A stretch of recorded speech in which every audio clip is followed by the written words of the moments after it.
Right. அஸ்ஸலாமு அலைக்கும். வணக்கம், குட் மார்னிங். நாங்கள் வந்து இப்போ கிளாஸ் ஸ்டார்ட் பண்ணுவோம். போன கிளாஸ்ல வந்து 2.6 சம்பந்தமா பார்த்துருந்தோம். சரி, அப்ப 2.6 நாங்க எதை பார்த்திருந்தோம் அப்படின்னு சொன்னால், இந்த வருமானம் சார் கேள்வி நிகழ்ச்சி சம்பந்தமா பார்த்திருந்தோம். அப்ப வருமான கேள்வின்னா என்ன, அதே மாதிரி வருமானம் சார் கேள்வி நிகழ்ச்சினா என்ன, அந்த வருமானம் சார் கேள்வி நிகழ்ச்சியை கண்டுபிடிக்கிறதுக்கான 2 சமன்பாடுகள், இதழ் சம்பந்தமாவெல்லாம் பார்த்துட்டு அதுக்கப்புறம் இந்த வருமானம் சார் கேள்வி நிகழ்ச்சியை நாங்க 3 வகைகளாக வகைப்படுத்தியிருந்தோம். எப்படி நேர்க்கணிய வருமானம் சார் கேள்வி நிகழ்ச்சி, எதிர்க்கணிய வருமானம் சார் கேள்வி நிகழ்ச்சி, பூச்சிய வருமானம் சார் கேள்வி நிகழ்ச்சி. நேர்க்கணிய வருமானம் சார் கேள்வி நிகழ்ச்சியை வந்து நாங்க மேலும் 2 வகைகளாக வகைப்படுத்தியிருந்தோம். எப்படி என்றால், நெகிழ்ச்சியுள்ள வருமானம் சார் கேள்வி நிகழ்ச்சி, நெகிழ்ச்சி அற்ற வருமானம் சார் கேள்வி நிகழ்ச்சி அப்படின்னு சொல்லி நாங்க நேர்க்கணிய வருமானம் சார் கேள்வி நிகழ்ச்சியை மேலும் 2 வகைகளாக வகைப்படுத்தியிருந்தோம். பதில் சம்பந்தமா நாங்க விரிவா எல்லாம் பார்த்துட்டு கடைசியா நாங்க பார்த்திருந்தோம் இந்த வருமானம் சார் கேள்வி நிகழ்ச்சியின் பயன்பாடுகள் அல்லது முக்கியத்துவம் அது சம்பந்தமா பார்த்து நாங்க 2.6 வந்து முடிச்சிருந்தோம். சரி, அப்ப நாங்க இந்தியாண்ட கிளாஸை வந்து 2.7 ஸ்டார்ட் பண்ணோம். சரி, 2.7 தேர்ச்சி மட்டம் 2.7 நாங்க என்ன செய்ய போறோம் இந்த கிளாஸை ஸ்டார்ட் பண்ண போறோம். சரி, அப்ப 2.7 வந்து என்ன சொல்லப்படுது, என்ன விடயம் வந்து நாங்க பார்க்க போறோம் அப்படின்னு சொன்னா, நிரம்பல தீர்மானிக்கிற காரணிகள் அடிப்படையில நிரம்பல் கோட்டையும் நிரம்பல் விதியையும் விலக போறோம். என்னத நிரம்பல் சம்பந்தமா பார்க்க போறோம். அப்ப நிரம்பல் கோடு சம்பந்தமா, நிரம்பல் விதி சம்பந்தமா, நிரம்பல தீர்மானிக்கிற காரணிகள் சம்பந்தமா நாங்க என்ன செய்ய போறோம் அப்படின்னு சொன்னால், இந்த 2.7 நாங்க பார்க்க போறோம். 2.7 நாங்க பார்க்க போறோம். ரைட்.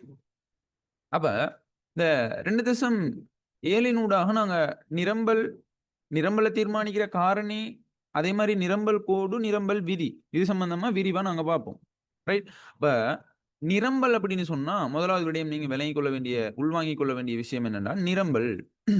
நிரம்பல். அப்ப நிரம்பல் அப்படின்றால் தெளிவாக விளங்கிக் கொள்ளணும் பிள்ளைகள்.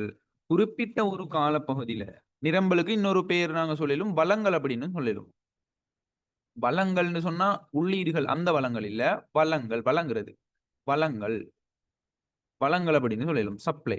சரி, அப்ப நிரம்பல். அப்ப நல்லா விளங்கிக் கொள்ளணும். நிரம்பல் அப்படின்னு சொன்னா தெளிவாக உள்வாங்கிக் கொள்ளணும்.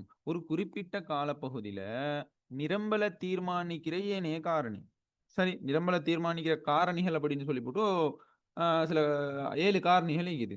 இப்ப நாங்க கேள்வி விதி அடிப்படையில நாங்க கேள்வியை தீர்மானிக்கிற காரணிகள் அப்படின்னு சொல்லி பார்த்துருந்தானே.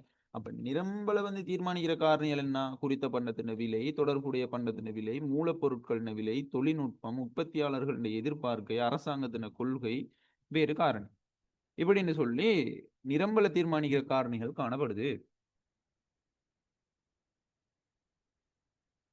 ரைட். அப்ப இப்படியான நிரம்பல தீர்மானிக்கிற ஏனைய காரணி, எப்படியான ஏனைய காரணி, விலை தவிர்ந்த ஏனைய காரணி, விலை தவிர்ந்த ஏனைய காரணி. சரி, அப்ப நிரம்பல தீர்மானிக்கிற ஏனைய காரணி மாறாத நிலையில ஒரு குறிப்பிட்ட நிரம்பல தீர்மானிக்கிற ஏனைய காரணி எப்படி இருக்க போகுது அப்படின்னு சொன்னால் நிலையாக காணப்பட போகுது. நிலையாக காணப்பட போகுது. அப்ப நிலையாக மாறாம இருக்கிற டைம்ல குறிப்பிட்ட குறிப்பிட்ட ஒரு பண்டத்திற்கு நிலவக்கூடிய பல்வேறு விலை, சரி, பல்வேறு விலைகளின் கீழ உற்பத்தியாளர்களினால விற்பனை செய்ய எதிர்பார்க்கின்ற அல்லது தயாராக உள்ள பல்வேறுபட்ட தொகைகள் அளவுகளை தான் நாங்க என்ன சொல்றோம் அப்படின்னு சொன்னா நிரம்பல் அப்படின்னு சொல்றோம். நிரம்பல் அப்படின்னு சொல்லுவோம். இல்லையா, நோட்ஸ் எல்லாம் நீங்க பார்த்துட்டு தான் நீங்க என்ன செய்யணும், கிளாஸுக்கு வரணும். நான் போட்டு குரூப்ல போட்டிக்கிறேன். அப்ப அதை வந்து நீங்க என்ன செய்யணும், பிரிண்ட் பண்ணி வச்சுக்கொள்ளணும். சரி, கிடைக்காதாக்கள் எனக்கு மெசேஜ் ஒன்று போடணும், நோட்ஸ் கிடைக்கல அப்படின்னு சொல்லி. ரைட். அப்ப விஷயத்துக்குள்ள வாரம் நிரம்பல தீர்மானிக்கிற ஏனைய காரணி மாறாத நிலையில ஒரு குறிப்பிட்ட பண்டத்தின நிலவக்கூடிய பல்வேறு விலைகளின் கீழ உற்பத்தியாளரினால விற்பனை செய்யறதுக்கு, சரி, யாரால, உற்பத்தியாளரால விற்பனை செய்யறதுக்கு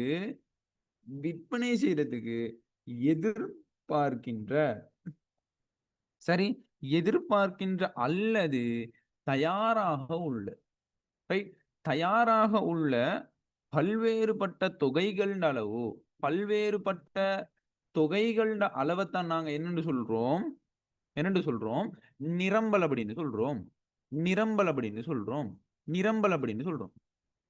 விளைஞ்சா உங்களுக்கு சொல்றது அதை வந்து நீங்க என்ன செய்யணும், தெளிவாக விளங்கிக் கொள்ளணும். அப்ப நிரம்பல்னு சொன்னா என்ன, ஒரு குறிப்பிட்ட கால பகுதியில நிரம்பலை தீர்மானிக்கிற ஏனைய காரணி. ஏனைய காரணி சொன்னா என்ன, குறித்த பண்டத்தின விலை தவிர்த்த ஏனைய காரணி. தொடர்புடைய பண்டத்தின விலை, மூலப்பொருட்களின் விலை, தொழில்நுட்பம், உற்பத்தியாளர்கள எதிர்பார்க்கை, அரசாங்கத்தின கொள்கை, வேறு காரணம். இதெல்லாம் வந்து என்ன, நிரம்பல தீர்மானிக்கிற ஏனைய காரணி, விலை தவிர்ந்த ஏனைய காரணி. அப்ப விலை தவிர்ந்த ஏனைய காரணி மாறாத நிலையில குறிப்பிட்ட பண்டத்திற்கு நிலவக்கூடிய பல்வேறு விலை 10, 20, 30, 40 அப்ப பல்வேறு விலைகளின் கீழே உற்பத்தியாளரால, யாரால, பொருளை உற்பத்தி செய்பவரால விற்பனை செய்யறதுக்கு எதிர்பார்க்கப்படும் அல்லது விற்பனை செய்யறதுக்கு தயாராக இருக்கிற பல்வேறு தொகைகளை தான் நாங்க என்ன சொல்றோம் அப்படின்னு சொன்னா, தொகைகள் அளவுகளை தான் நாங்க என்ன சொல்றோம் அப்படின்னு சொன்னால் நிரம்பல், நிரம்பல், வளங்கள், வளங்கள் அப்படின்னு சொல்றோம். விளைஞ்சவங்களுக்கு சொல்றது, விளைஞ்சவங்களுக்கு சொல்றது, ரைட். அப்ப இப்படியான இந்த நிரம்பல் தோன்றுவதற்கு வந்து அவசியமாக இருக்கிற 3 விடயங்கள் இருக்குது. நிரம்பல் தோன்றதுக்கு வந்து அவசியமாகிற 3 விடயங்கள் காணப்படுது. ரைட். நிரம்பல் தோன்றுவதற்கு அவசியமாக இருக்கிற நிரம்பல் தோன்றுவதற்கு அவசியமாக இருக்கிற 3 விடயம். 3 விடயம் என்னென்ன விடயம் சொன்னால், விருப்பம், விருப்பம், அதே மாதிரி வளங்கள், வளங்கள் வழங்குறது, வளங்கள், நிரம்பல் செய்வதற்கான ஆற்றல்,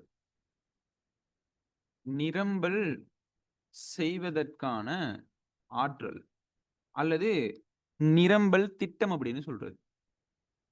நிரம்பல் திட்டம் அப்படின்னு சொல்றது. ரைட். இந்த 3 விடயமும் தான் என்னன்னு சொன்னால் இந்த நிரம்பல் தோன்றுவதற்கு அவசியமாக ஒரு உற்பத்தி பொருளை, ஒரு பொருளை வந்து உற்பத்தி செய்யறதுக்காக அவன் வந்து அதுல லாபம் பெற இயலும் அப்படின்ற ஒரு ஆசை உண்டிக்கணும், விருப்பம் உண்டிக்கணும். நிரம்பல் தோன்றுவதற்கான தோன்றுவதற்கு அவசியமாக இருக்கிற அந்த காரணத்தில் ஒன்றுதான் விருப்பம்.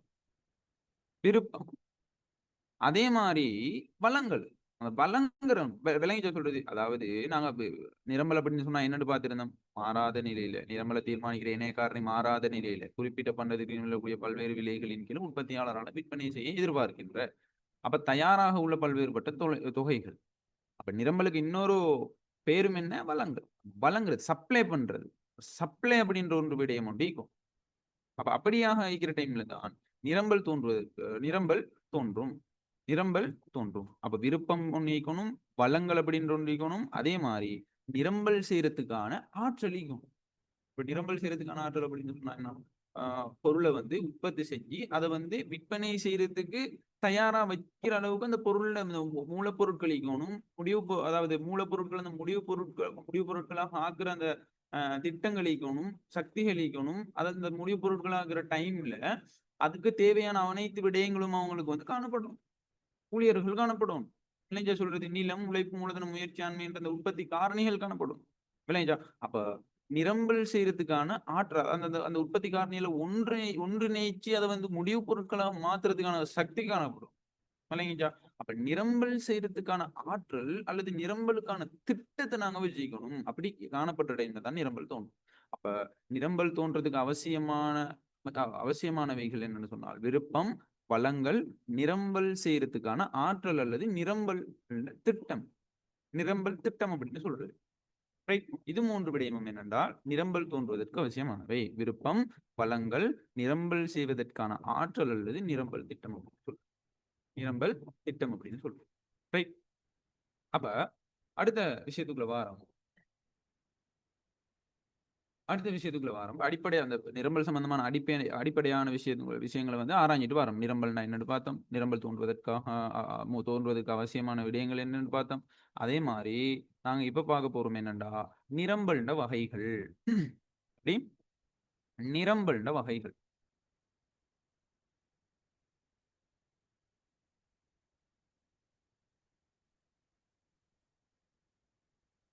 அப்ப நாங்க நிரம்பல்ட வகைகளை வந்து நாங்க என்ன செய்யலும் அப்படின்னு சொன்னா 2 வகையாக வகைப்படுத்த இயலும். நிரம்பலை நாங்க என்ன செய்யலும் 2 வகையாக வகைப்படுத்தலும். அப்ப நிரம்பல்ல வகைகள்ல முதலாவது என்னன்னு சொன்னால் நிறுவனம் ஒன்றுட நிரம்பல். நிறுவனம் ஒன்றுல நிரம்பல். இரண்டாவது விடயம் என்னன்னு சொன்னால் சந்தை நிரம்பல். சந்தை நிரம்பல். இப்படி நாங்க என்ன செய்யலும்டா, நிரம்பல நாங்க ரெண்டு வகைப்படுத்தலும். நிரம்பல நாங்க என்ன செய்யலும், ரெண்டு வகைப்படுத்தலும். நிறுவனம் ஒன்றுட நிரம்பல், சந்தை ஒன்றுட நிரம்பல். சந்தையில நிரம்பல் விளைஞ்ச சொல்றது சந்தையில நிரம்பல். நிறுவனம் ஒன்றுட நிரம்பல், சந்தையில நிரம்பல் அப்படின்னு சொல்லி நிரம்பல் என்ன செய்யலும், ரெண்டு வகைகளாக வகைப்படுத்தலும். முதலாவது நாங்க பார்க்க போறோம் என்னன்னு சொன்னால் நிறுவனம் ஒன்றுட நிரம்பல். நிறுவனம் ஒன்றின் நிரம்பல். சரி, நிறுவனம் ஒன்றுட நிரம்பல். அப்ப நிறுவனம் ஒன்றுட நிரம்பல் அப்படின்னு சொன்னால் தெளிவாக விளங்கிக் கொள்ளணும். தெளிவாக விளங்கிக் கொள்ளணும். ஒரு குறிப்பிட்ட ஒரு காலப்பகுதியில குறிப்பிட்ட ஒரு பண்டம், எப்படி குறிப்பிட்ட காலப்பகுதி ஒன்றையும் அதே மாதிரி குறிப்பிட்ட ஒரு பண்டத்துக்கு விளங்கிச்சா, கரட்டோ லீக்ஸோ மரக்கறி வகைகளோ அல்லது அத்தரோ அல்லது வந்து போனோ பேனோ மவுஸோ கீபோர்டோ ஏதாச்சும் ஒரு ஒரு குறிப்பிட்ட ஒரு பண்டம், அந்த குறிப்பிட்ட ஒரு பண்டத்துக்கு நிலவக்கூடிய பல்வேறு விலைகளின் கீழே உற்பத்தியாளர் ஒருவரால் பல்வேறு விலைகளின் கீழே உற்பத்தியாளர் ஒருவர், இதன் நிறுவனம் ஒன்றென்ற நிரம்பல் அப்படின்னு பாக்குறோம். விளைஞ்சா உற்பத்தியாளர் ஒருவரால, சரி, உற்பத்தியாளர் ஒருவரால விற்பனை செய்ய எதிர்பார்க்கப்படுகின்ற தொகைகளைத்தான் நாங்க என்னன்னு சொல்றோம்டா நிறுவனம் ஒன்றுட நிரம்பல். நிறுவனம் ஒன்றுட நிரம்பல் விளைஞ்சா உங்களுக்கு சொல்றது. குறிப்பிட்ட ஒரு காலப்பகுதியில குறிப்பிட்ட ஒரு பண்டத்திற்கு நிலவக்கூடிய பல்வேறு விலைகளின் கீழே உற்பத்தியாளர் ஒருவரால விற்பனை செய்ய எதிர்பார்க்கப்படும் தொகையைத்தான் நாங்க என்று சொல்றோம் நிறுவனம். நிறுவனம் ஒன்றுட நிரம்பல். உங்களுக்கு சொல்றது நிறுவனம் ஒன்றுட நிரம்பல். அப்ப விற்பனைக்காக நெல் உற்பத்தி செய்யற விவசாயியை சொல்லலும், அதுவும் வந்து ஒரு நிறுவனம் ஒன்றுட நிரம்பல். உதாரணமா சொல்லப்போம். அப்ப நிறுவனம் ஒன்றுட நிரம்பலை தீர்மானிக்கிற காரணிகள், சரி, நிறுவனம் ஒன்றுட நிரம்பலை தீர்மானிக்கிற காரணிகள் வந்து 7 காரணிகள் இது. நிறுவனம் ஒன்றுட நிரம்பல தீர்மானிக்கிற காரணி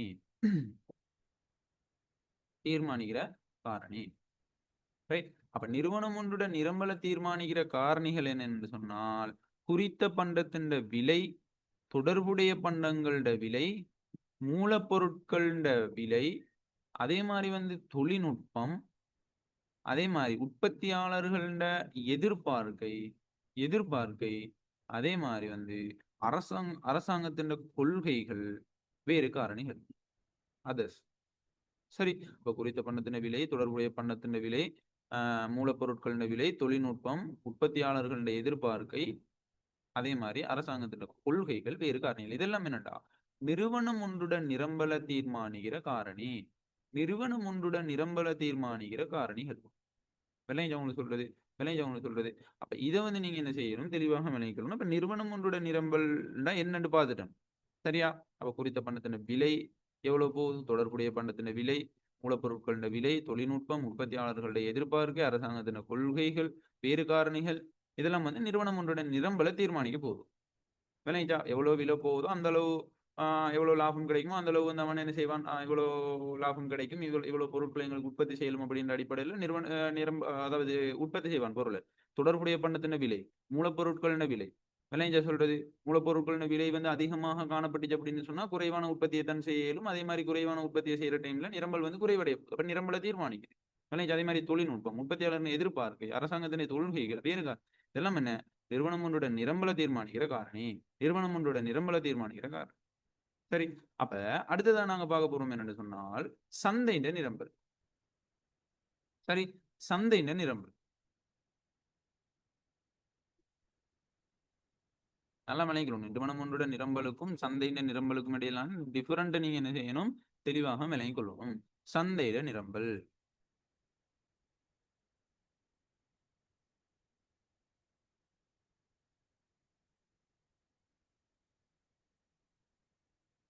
அப்ப சந்தை நிரம்பல் அப்படின்னு சொன்னா என்னண்டா தெளிவாக விளங்கிக் கொள்ளணும்.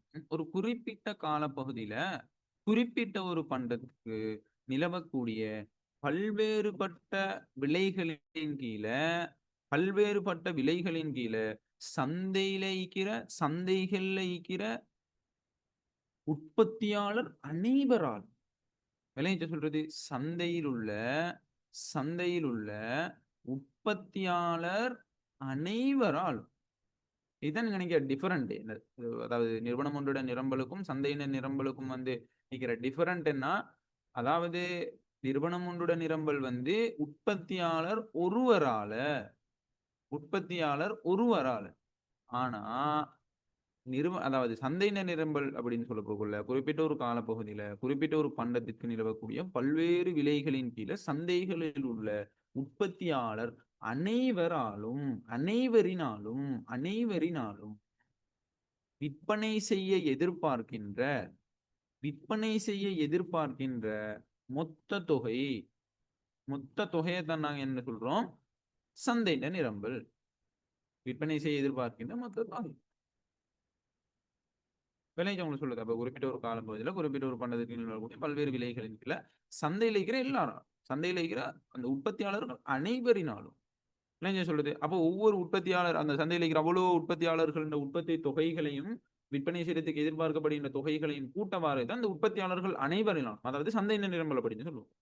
சந்தையின நிரம்பல் அப்படின்னு சொல்லுவோம். அதாவது தனிநபர் நிரம்பலை கூட்டுவதன் மூலம் சந்தையின நிரம்பலை கணிப்பிடலும். விளைஞ்ச சொல்றது அதாவது தனிநபர் நிரம்பலை கூட்டுறதின் மூலம் என்ன செய்யலும், எங்களுக்கு சந்தையின நிரம்பலை கணிப்பிடே இயலும். ரைட். அடுத்ததாக நாங்க வாரம் சந்தை நிரம்பல்னா என்னன்னு பார்க்கிறோம். இந்த சந்தையின நிரம்பலை தீர்மானிக்கிற காரணி, சந்தை நிரம்பலை தீர்மானிக்கும் காரணிகள். சந்தையின நிரம்பலை தீர்மானிக்கிற காரணிகள் நாங்க அந்த தனிநபர் நிரம்பலை தீர்மானிக்கிற காரணியோட எக்ஸ்ட்ரா ஒரு காரணி எட்டாவ போகுது. அதுதான் என்னன்னு சொன்னா உற்பத்தியாளர்களுடைய எண்ணிக்கை அப்படின்றது. அப்ப சந்தையின நிரம்பலை தீர்மானிக்கிற காரணிகள் முதலாவது விலை, அதே மாதிரி குறித்த பண்டத்தின் விலை, அதே மாதிரி தொடர்புடைய பண்டங்களோட விலை, மூலப்பொருட்களோட விலை, அதே மாதிரி தொழில்நுட்பம், உற்பத்தியாளர்களுடைய எதிர்பார்க்கை, ரைட், அதே மாதிரி அரசாங்கத்தின் கொள்கைகள், அதே மாதிரி உற்பத்தியாளர்களுடைய எண்ணிக்கை.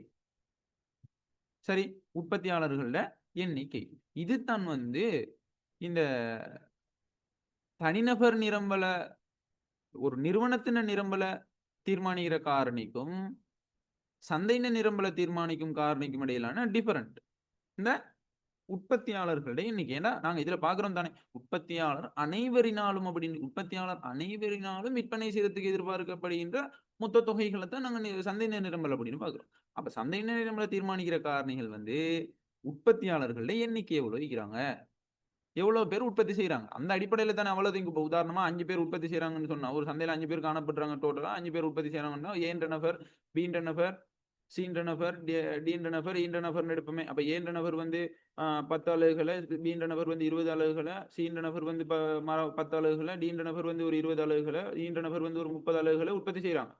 அப்ப இது என்ன, தனிநபர் ஏன்ற தனி நபர், அதே மாதிரி பீன்ற உற்பத்தியாளர், சீன்ற உற்பத்தியாளர். அப்ப இதெல்லாம் என்னன்னு சொன்னா ஒரு நிறுவனத்தின் நிரம்பல். அப்ப நாங்க சந்தையின் நிரம்பலை பார்க்க போறோம் அப்படின்னு சொன்னா இது எல்லாத்தையும் கூட்டணும்.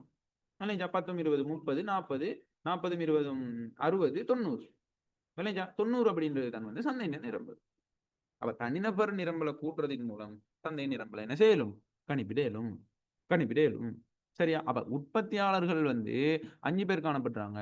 அவ இந்த 5 பேரையும் கூட்டுறதின் மூலம், உதாரணமா ஈன்ற நபருக்கு பிறகு இன்னொரு ஆள் எட் ஆகுறாரு. சரியா? எஃப்ன்ற ஒரு ஆள் எட் ஆகுறாரு. அப்ப சந்தையின் நிரம்பல் அதிகரிக்குது தானே, சந்தையின் நிரம்பல் அதிகரிக்குது தானே. எஃப்ன்ற நபர் ஒரு 20 உற்பத்தி செய்யறாரு அப்படின்னு சொன்னா 110,000 சந்தை நிரம்பல். அப்ப உற்பத்தியாளர்களுடைய எண்ணிக்கை சந்தை நிரம்பலை தீர்மானிக்குது. 90ல இருந்து என்னது 110 அதிகரிக்குது ஒரு எஃப்ன்ற நபர் திருப்பி ஒரு ஆள் வாரத்தால. விளைஞ்ச ஒண்ணு சொல்லுது. அப்ப உற்பத்தியாளர்களுடைய எண்ணிக்கை, அதே மாதிரி ஏனைய காரணி. அப்ப குறிப்பிட்ட பணத்தின விலை, தொடர்புடைய பணத்தின விலை, மூலப்பொருட்களின விலை, தொழில்நுட்பம், உற்பத்தியாளர்களுடைய எதிர்பார்க்கை, அரசாங்கத்தின கொள்கை, உற்பத்தியாளர்களுடைய எண்ணிக்கை, ஏனைய காரணிகள். இதெல்லாம் என்ன செய்யுது, சந்தையின் நிரம்பலை தீர்மானிக்கிற காரணிகளாக சொல்றோம். சரியா? சந்தையின் நிரம்பலை என்ன செய்யுது, தீர்மானிக்குது. ரைட். அதை நீங்க என்ன செய்யணும், தெளிவாக விளங்கிக்கொள்ளணும். இப்ப நாங்க உதாரணமா இதுக்கு நாங்க உதாரணம் ஒன்று எடுப்போம். ரைட்.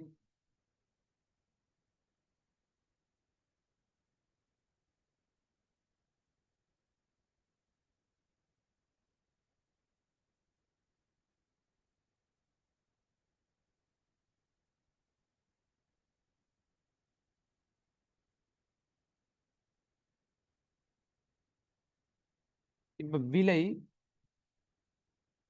அதே மாதிரி எக்ஸ் பண்டத்தின் நிரம்பல் ஒய் பண்டத்தின்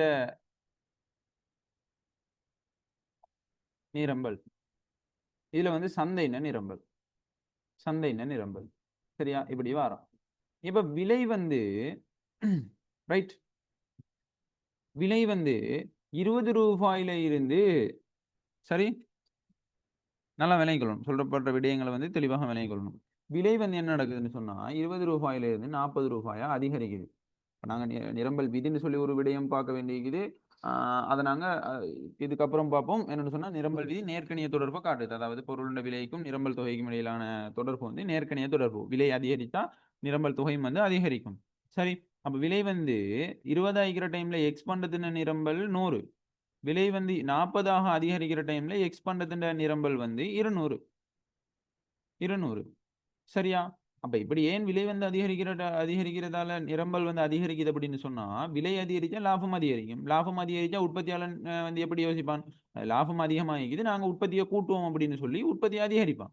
விளைஞ்சா உங்களுக்கு சொல்லுது இதான் நிரம்பல் விதி வந்து சொல்லுது. விளைஞ்சா அதாவது குறித்த பண்டத்தின் விலைக்கும் அதன் நிரம்பல் தொகைக்கும் இடையிலான தொடர்பு வந்து நேர்க்கணிய தொடர்பு. விலை அதிகரிக்கிற டைம்ல நிரம்பல் தொகை அதிகரிக்கும், விலை குறைவடைகிற டைம்ல நிரம்பல் தொகை குறைவடையும். விளைஞ்சா உங்களுக்கு சொல்றது ரைட். இதுக்கான காரணம் என்ன, அதாவது லாபம் வந்து அதிகமாக இருக்கிறதால உற்பத்தியாளன் யோசிப்பான் லாபம் அதிகமாக தானே விலை கூடிட்டு தானே, அப்ப நாங்க நிரம்பலையும் என்ன செய்வோம் கூட்டுவோம் அப்படின்னு சொல்லி கூட்டுவோம். இதுதான் பிராக்டிக்கலான ஒரு விடயம், உள்வாங்கிக் கொள்ள வேண்டிய விடயம். இப்ப எக்ஸ் பண்றது நிரம்பல் 100ல இருந்து 200 அதிகரிக்குது. விலை வந்து 20 ஆகிற டைம்ல வைப்பண்டத்துல நிரம்பல் வந்து 200 40 அதிகரிக்கிற டைம்ல விலை வைப்பண்டத்தின் நிரம்பல் வந்து 500 அதிகரிக்குது. இப்ப சந்தையின நிரம்பலை பார்ப்போம். சந்தையின நிரம்பல் வந்து எக்ஸையும் ஒய்யையும் கூட்ட வாரது. இல்லைங்களா, எக்ஸையும் ஒய்யையும் கூட்ட வாரது. அப்ப எக்ஸையும் ஒய்யையும் கூட்ட வாரது அப்படின்னு சொன்னால் எக்ஸ் வந்து இங்க 100, ஒய் வந்து 200. அப்ப 300 அப்படின்றது வந்து 20 ரூபாய் விலையில 300 அப்படின்றது வந்து 300 அலகுகள் வந்து சந்தையிட நிரம்பல். அதே மாதிரி எக்ஸை மையம் வந்து 40 ரூபாய் விலையில கூட்டினா 20 500 200 500 வந்து 700. அப்ப 40 ரூபாய் விலையில சந்தை நிரம்பல் வந்து 700. சந்தை நிரம்பல் வந்து 700. அதை வந்து நீங்க என்ன செய்யணும், தெளிவாக விளங்கிக் கொள்ளணும். உதாரணமா இதுக்கான வரைபடத்தை நாங்க போடுவோமே.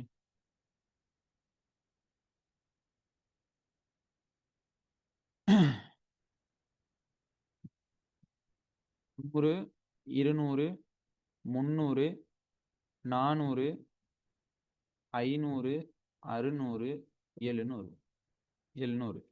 சரியா,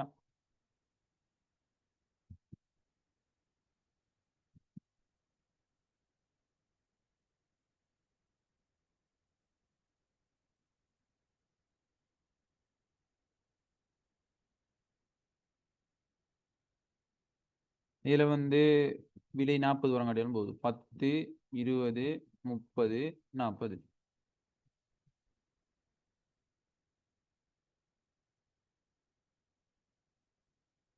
இதுல 0. இதுல வந்து விலை,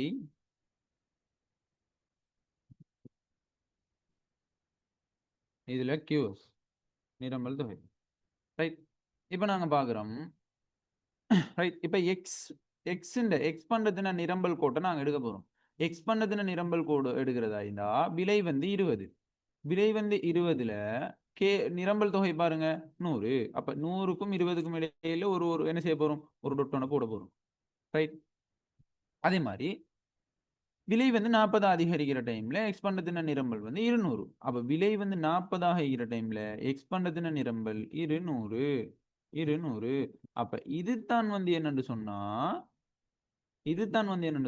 எக்ஸ் பண்டத்தின நிரம்பல், அதாவது எக்ஸ் பண்டத்தின நிரம்பல் கோடு. சரி, எக்ஸ் பண்டத்தின் நிரம்பல் கோடு தான் இது. அப்ப எஸ் எக்ஸ். சரி, சப்ளை எக்ஸ் அப்படின்னு சொன்னா எக்ஸ் பண்ணதுன்னா நிரம்பல், நிரம்பல் கோடு. அதே மாதிரி வைப் பண்டத்தின் நிரம்பல் கோடு எடுக்க போறோம். 20 ரூபாய் விலையில 200, 20 ரூபாய் விலையில 200. இந்த 20 ரூபாய் விலையில 20 ரூபாய் விலையில 200 அலகுகள். சரியா, நிரம்பல் தொகை. அதே மாதிரி 40 ரூபாய் விலையில 500, 40 ரூபாய் விலையில 500 இங்க வரும். சரி, அப்ப இது வந்து இந்த இந்த கோடு வந்து என்னன்னு சொன்னால் y பண்டத்தின் நிரம்பல் கோடு. அப்ப எஸ் ஒய், எஸ் ஒய். சரி, y பண்ணதுண்ட சப்ளை y. சரி, y பண்ணதுண்ட நிரம்பல் கோடு. அப்ப நாங்க என்ன செய்ய போறோம், சந்தையின நிரம்பல் கோடு எடுக்க போறோம். அப்ப சந்தையின நிரம்பல் கோடு எடுக்கிறதா இருந்தா 20 ரூபாய் விலையில 300 அலகுகள். அப்ப 20 ரூபாய் விலைக்கு வருவோம். 20 ரூபாய் விலையில 300 அலகுகள், 300 அலகுகள். அதே மாதிரி 40 ரூபாய் விலையில 700 அலகுகள், 40 ரூபாய் விலையில 700 அலகுகள்.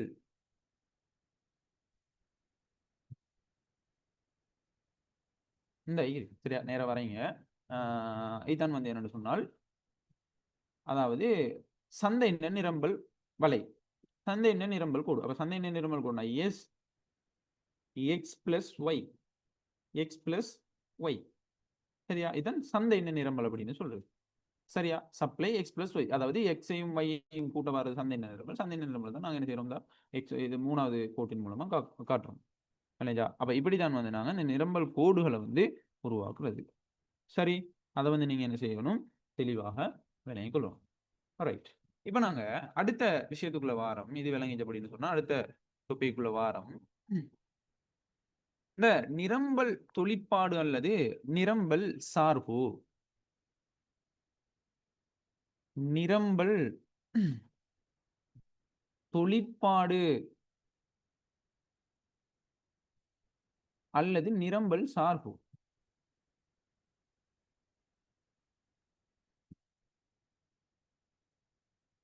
சரி, அப்ப நிரம்பல் தொழிற்பாடு அல்லது நிரம்பல் சார்பு அப்படின்னு சொன்னா என்ன விஷயம், நிரம்பலை தீர்மானிக்கிற எந்த ஒரு காரணியினதும். விளைஞ்சா, அப்ப நிரம்பலை தீர்மானிக்கிற எந்த ஒரு காரணின்னு சொன்னா என்ன, விலையாய்க்கலாம், தொடர்புடைய பண்டங்களுடைய விலையாய்க்கலாம், உற்பத்தியாளருடைய எதிர்பார்க்கையாய்க்கலாம். சரி, அதே மாதிரி வந்து மூலப்பொருட்கள விலையாய்க்கலாம், தொழில்நுட்பத்தின் விலையாய்க்கலாம், அரசாங்க கொள்கை ஆகிக்கலாம், உற்பத்தியாளர்களுடைய எண்ணிக்கை ஆகிக்கலாம். அப்ப இப்படி நிரம்பலை தீர்மானிக்கிற எந்த ஒரு காரணியினதும் மாற்றத்திற்கு இசைவாக மாற்றத்துக்கு அமைவாக குறிப்பிட்ட பண்டத்தின் விலை, சரி, குறிப்பிட்ட பண்டத்தின் விலை இல்ல, குறிப்பிட்ட பண்டத்தின் நிரம்பல் மாற்றம் அடையும் விதத்தை காட்டுறது. அப்ப நிரம்பலை தீர்மானிக்கிற எந்த ஒரு காரணி ஆகிக்கலாம், நிரம்பலை தீர்மானிக்கிற எந்த ஒரு காரணி ஆகிக்கலாம், எந்த ஒரு காரணி ஆகிக்கலாம், இந்த காரணியிட மாற்றத்திற்கு அமைய குறிப்பிட்ட பண்டத்தின் நிரம்பல் எப்படி மாற்றம் அடையுது, குறிப்பிட்ட பண்டத்தின் சரி, குறிப்பிட்ட பண்டத்தின் நிரம்பல் எப்படி மாற்றம் அடையுது, நிரம்பல் எப்படி மாற்றம் அடைய போகுது சொல்றது. அப்ப நிரம்பல் மாற்றம் அடைகிற விதத்தை காட்டுறதை தான் நாங்க என்னன்னு சொல்றோம் அப்படின்னு சொன்னா நிரம்பல் தொழிற்பாடு அல்லது நிரம்பல் சார்பு, நிரம்பலை காட்டுற ஒரு சமன்பாடு. இப்ப நிரம்பலை தீர்மானிக்கிற எந்த ஒரு காரணியினதும் மாற்றத்திற்கு இசைவாக, நிரம்பலை தீர்மானிக்கிற எந்த குறித்த பண்டத்தின் விலையாகிக்கலாம், தொடர்புடைய பண்டங்கள விலையாகிக்கலாம், மூலப்பொருட்கள விலையாகிக்கலாம், தொழில்நுட்பம் ஆகிக்கலாம், உற்பத்தியாளர்களுடைய எதிர்பார்க்கை ஆகிக்கலாம், உற்பத்தியாளர்களுடைய எண்ணிக்கை ஆகிக்கலாம், அரசாங்கத்தின் கொள்கை ஆகிக்கலாம், ஏனைய காரணம். இதுல ஏதாச்சும் ஒன்றுல ஏற்படுகின்ற மாற்றம் சொல்றது. இந்த மாற்றத்திற்கு இசைவாக குறிப்பிட்ட பண்ணதுல நிரம்பல் எப்படி மாற்றம் அடைய போகுது, குறிப்பிட்ட பண்ணதுல நிரம்பல் எப்படி மாற்றம் அடைய போகுது சொல்றது. அப்ப இந்த குறிப்பிட்ட பண்ணதுல நிரம்பல் எப்படி மாற்றம் அடைய போகுது அப்படின்றத வந்து நாங்க சமன்பாட்டின் மூலம் காட்டுறதை தான் நாங்க என்ன சொல்றோம்டா நிரம்பல் தொழிற்பாடு அல்லது நிரம்பல் சார்பு அப்படின்ட்டு. உங்களுக்கு சொல்றது நிரம்பல் தொழிற்பாடு அல்லது நிரம்பல் சார்பு அப்படின்னு சொல்றோம். சரி, அதாவது குறிப்பிட்ட பண்ணத்தின நிரம்பலை தீர்மானிக்கிற காரணிகளுக்கும் அதன் நிரம்பலுக்கும் இடையிலான தொடர்பை ஒரு சார்பின் மூலம், ஒரு சமன்பாட்டின் மூலம், ஒரு சார்பின் மூலம் காட்டுறதை நாங்க என்ன சொல்றோம், நிரம்பல் சார்பு, நிரம்பல் சமன்பாடு, நிரம்பல் தொழிற்பாடு. விளைஞ்சவங்க சொல்றது இப்படின்னு நாங்க சொல்லுவோம். அதாவது இப்ப எப்படி நாங்க காட்ட போறோம்னு சொன்னால் QS சமன் QS சமன் எஃப் இதுக்குள்ள வந்து குறித்த பண்ணதின விலை, தொடர்புடைய பண்ணங்களோட விலை, அதே மாதிரி வந்து மூலப்பொருட்களோட விலை, அதே மாதிரி தொழில்நுட்பம், அதே மாதிரி வந்து உற்பத்தியாளர்களுடைய எதிர்பார்க்கைகள், அதே மாதிரி அரசாங்கத்தின் கொள்கைகள், அதே மாதிரி உற்பத்தியாளர்களுடைய எண்ணிக்கை, விளைஞ்சா இது வந்து ஏனைய காரணிகள்.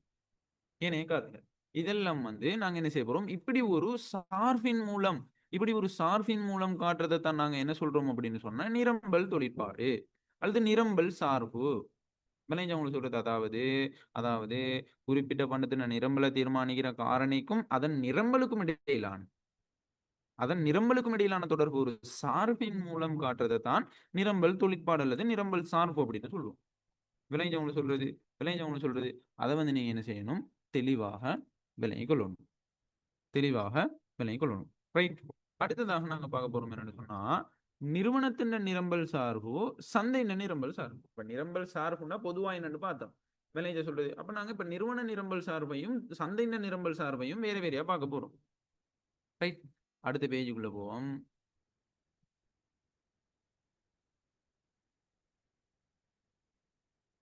அப்ப நிறுவன நிரம்பல் சார்பு, நிறுவன நிரம்பல் சார்பு. அப்ப நிறுவன நிரம்பல் சார்பு அப்படின்னு சொன்னா ஒரு குறிப்பிட்ட பண்டம் ஒன்றுட நிறுவன நிரம்பல தீர்மானிக்கிற காரணிக்கும், அப்ப நிறுவன நிரம்பல தீர்மானிக்கிற காரணிக்குள்ள வந்து அதாவது உற்பத்தியாளர்களுடைய எண்ணிக்கை அப்படின்றது வராது. விளங்கிட்டா? அப்ப குறிப்பிட்ட பண்டம் ஒன்றுட நிறுவன நிரம்பல தீர்மானிக்கிற காரணிக்கும் அதன் நிறுவன நிரம்பலுக்கும் இடையிலான தொடர்பை சமன்பாட்டின் மூலம் காட்டுறதை தான் நாங்க என்ன சொல்றோம், நிறுவன நிரம்பல் சார்பு. அதை எப்படி நாங்க காட்ட போறோம்? QS சமன் QS சமன்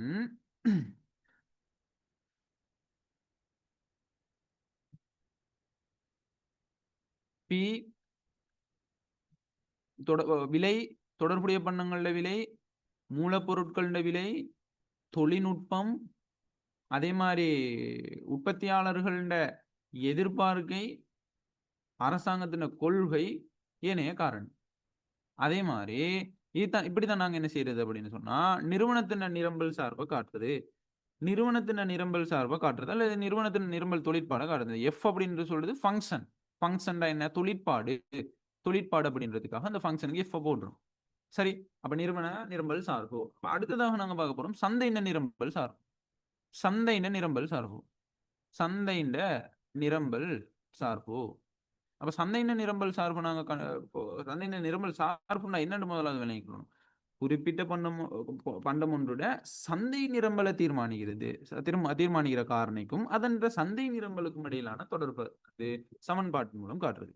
குறிப்பிட்ட பண்டம் ஒன்றுட சரியா, குறிப்பிட்ட பண்டம் ஒன்றுட சந்தையின் நிரம்பலை தீர்மானிக்கிற காரணிக்கும் அதன் சந்தை நிரம்பலுக்கும் இடையிலான தொடர்பை நாங்க என்ன செய்யறதுன்னு சொன்னால் சமன்பாடொன்றின் மூலம் காட்டுறதை நாங்க என்னன்னு சொல்றோம் சந்தையின் நிரம்பல் சார்பு. சந்தையின் நிரம்பல் சார்பு அப்படின்னு சொல்றோம். என்ன அவங்க சொல்றது, சந்தையின் நிரம்பல் சார்பு நாங்க என்ன செய்ய போறோம், எப்படி காட்டுறது அப்படின்னு சொன்னா QS சமன் ஃபங்க்ஷன் ஆஃப் விலை, தொடர்புடைய பண்டத்தின் விலை, அதே மாதிரி மூலப்பொருட்களின் விலை, தொழில்நுட்பம், அதே மாதிரி வந்து உற்பத்தியாளர்களோட எதிர்பார்க்கை உற்பத்தியாளர்கள் எதிர்பார்க்கை, அரசாங்கத்தின் கொள்கை.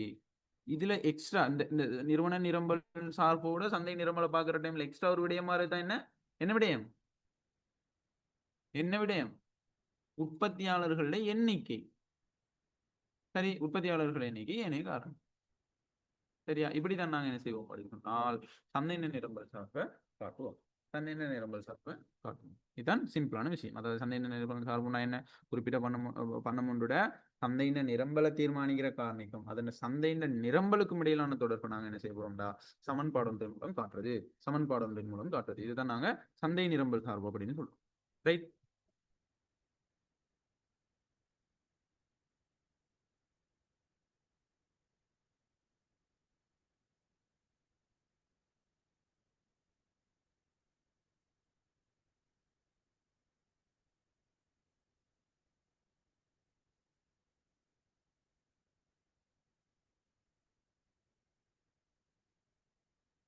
ரைட். சரியா? இதான் இந்த நிறுவன நிரம்பல் சார்பு, சந்தையின நிரம்பல் சார்பு. நாங்க வந்து இதோட நாங்க கிளாஸ முடிச்சுக் கொள்வோம். அதாவது இன்றைக்கு பார்த்த விடயங்கள திருப்பி ஒருக்கா சொல்றேன்னு கேட்டுக்கோங்க. நிரம்பலை தீர்மானிக்கும் காரணி நிரம்பல் கோட்டையும் நிரம்பல் விதியையும் விளக்குறது. இதுதான் 2.7 ஊடாக பார்க்கிறது. நிரம்பல்னா என்னன்னு பார்த்திருந்தோம். நிரம்பல் தோன்றுவதற்கு அவசியமானவை விருப்பம், வளங்கள், நிரம்பல் செய்வதற்கான ஆற்றல் அப்படின்னு சொல்லி 3 விடயங்கள் பார்த்திருத்து. அதே மாதிரி நிரம்பல் இந்த வகைகளை நாங்க நிறுவனம் ஒன்றுடைய நிரம்பல், சந்தை நிரம்பல்னு சொல்லி 2 வகைகளாக வகைப்படுத்தும். நிறுவனம் ஒன்றுடைய நிரம்பல்னா என்ன, அதனை தீர்மானிக்கிற காரணி என்ன? சந்தையின் நிரம்பல்னா என்ன, அதனை தீர்மானிக்கிற காரணி என்ன? அது சம்பந்தமா பார்த்துட்டு அதன் கோடுகளையும் உதாரணம் மூலமா பார்த்துட்டு நிரம்பல் தொழிற்பாடு அல்லது நிரம்பல் சார்புனா என்னன்னு பார்த்தோம். அந்த நிரம்பல் தொழிற்பாடு அல்லது நிரம்பல் சார்பு 2 வகைகளாக வகைப்படுத்தும். நிறுவனத்து நிரம்பல் சார்பு, சந்தையின நிரம்பல் சார்பு. நிறுவன நிரம்பல் சார்புனா என்னன்னு பார்த்தோம். சந்தையின நிரம்பல் சார்புனா என்னன்னு பார்த்திருந்தோம். சரியா? அடுத்த கிளாஸ்ல நாங்க நிரம்பல் விதி சம்பந்தமா பார்ப்போம். சரியா? நிரம்பல் விதிண்டா என்ன, நிரம்பல் விதியை வந்து விளக்கக்கூடிய 3 முறைகள் இருக்குது. இப்படி நிரம்பல் அட்டவணை மூலமா, நிரம்பல் கோட்டின் மூலமா, நிரம்பல் சமன்பாடுகளின் மூலமா அதெல்லாம் கொஞ்சம் விரிவா பார்க்க வேண்டியது. டைம் போதாதால நாங்க அடுத்த கிளாஸ்ல பார்ப்போம். அதே மாதிரி கடைசியா நாங்க பார்க்குற விஷயம் இந்த 2.7ல நிரம்பல் விதி தொழிற்படுவதற்கான காரணிகள். அடுத்த கிளாஸ்ல நாங்க இது சம்பந்தமா எல்லாம் வந்து பார்ப்போம். இப்போதைக்கு நாங்க கிளாஸை முடிப்போம். அஸ்ஸலாமு அலைக்கும், வணக்கம்.